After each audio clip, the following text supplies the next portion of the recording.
ધારામાં ફેરફાર કરવા જઈ રહી છે એવા સમાચાર છે। 2015માં જ્યારે આનંદીબેન મુખ્યમંત્રી હતા ત્યારે પણ ગણોદ ધારામાં ફેરફાર કરવાની કવાયત હાથ ધરી હતી। ગણોદ ધારામાં કેટલાક સુધારા કર્યા હતા, જમીન ટોચ મર્યાદા ધારામાં પણ કેટલાક સુધારા વધારા કર્યા હતા। અત્યારે નવેસરથી પાછા સુધારા વધારા કરવા સરકાર જઈ રહી છે, એને માટે એક કમિટી બનાવી છે। માનીતા ઉદ્યોગપતિઓ, મોટા અધિકારીઓ અને કેટલાક સત્તાના બળે ફાવી ગયેલા લોકો જે અનાપ શનાપ પૈસા કમાયા છે એ પૈસાને થાળે પાડવા માટે જમીનો મોટા પ્રમાણમાં ખરીદી શકાય એટલા માટે આ કાયદાકીય ફેરફારો થઈ રહ્યા છે।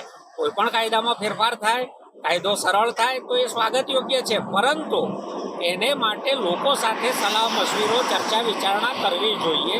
જો ગણોદ ધારા જેવા મહત્વના ધારામાં તમે ફેરફાર કરી રહ્યા છો, ગુજરાતના 90% નાના ખેડૂતોને જેની સીધી અસર પડવાની છે, તો ખેડૂતો સાથે સરકારે ચર્ચા કર્યા વગર કોઈ પણ પ્રકારના ફેરફારો નહીં કરવા જોઈએ। ગણોદ ધારામાં ફેરફાર થાય અને બિન ખેડૂત જ્યારે ખેતીની જમીન ખરીદી શકે ત્યારે નાના ખેડૂતોની જમીનો મોટા મગરમચ્છો ઓહિયા કરી જશે। સરકાર ગમે તે બાના ધરે આ કેટલાક માનીતા લોકો માટે થઈ રહેલો કાયદો છે, એનાથી નાના ખેડૂતો જમીન ગુમાવવાના છે, પોતાની પરંપરાગત જે મિલકત છે, કાયમી આવનારી પેઢીઓની આજીવિકા છે, એ પણ એમના હાથમાંથી મગરમચ્છો છીનવી લેવાના છે। આવા કોઈ પણ કાયદાકીય ફેરફારનો ગુજરાતના ખેડૂતો સખત વિરોધ કરશે। કેટલાક તત્વો એવી દલીલ આપશે કે વધારે લોકો જમીન ખરીદવા નીકળશે તો જમીનોના ભાવ ઊંચા જશે અને નાના ખેડૂતો જે જમીન વેચવા માંગતા હોય એમને લાભ થશે। આ દલીલનું બીજું પાસું એ છે કે મોટા મગરમચ્છો ખેડૂતને એકવાર થોડાક વધારે પૈસા આપીને એની જમીન પડાવી લેશે અને પછી પોતાના ઇન્કમ ટેક્સમાં મજરે લઈને એ પૈસા કવર કરી દેશે, પરંતુ જે ખેડૂત પરિવાર જમીન ગુમાવશે એના હાથમાંથી કાયમ માટે જમીન જશે, એની ભાવિ પેઢીઓ માટેની રોજગારી ખતમ થશે। બદલાઈ રહેલા સમયમાં આર્ટિફિશિયલ ઇન્ટેલિજન્સ અને ઓટોમેશનના યુગમાં રોજગારી નથી।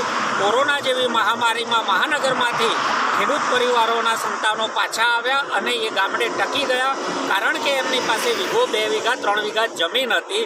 આ કાયમી આજીવિકા છીનવવાનું અને મોટા મગરમચ્છ મિત્રોને રાજી કરવાનું સરકારનું ષડયંત્ર છે। આની અમે સખત શબ્દોમાં ટીકા કરીએ છીએ।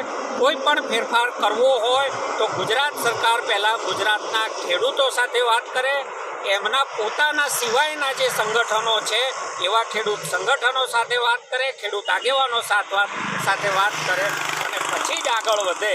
એ સિવાય જો આગળ વધશે તો આ કાયદાનો ગુજરાતના ખેડૂતો મક્કમ રીતે વિરોધ કરશે। સાથે સાથે એ વાત પણ કહી દઉં છું ગુજરાતના ખેડૂતોને આપના માધ્યમથી કે આ લોકસભાની ચૂંટણી પછી આવનારો કાયદો ફેરફાર છે। તમે લોકસભામાં 26માંથી 26 આપશો તો એનો મતલબ છે કે તમે તમારી જમીન સરકારના માનીતાઓને ધરી દેવા માટે મત આપ્યો છે એવું સરકાર માનીને ફેરફાર કરશે। માટે મત આપતા પહેલા ખૂબ વિચારજો, ભાવિ પેઢીનો વિચાર કરજો, તમારી વીઘો, 2 વીઘા, 3 વીઘા, 5 વીઘા જમીનનો વિચાર કરજો, પછી મત આપજો।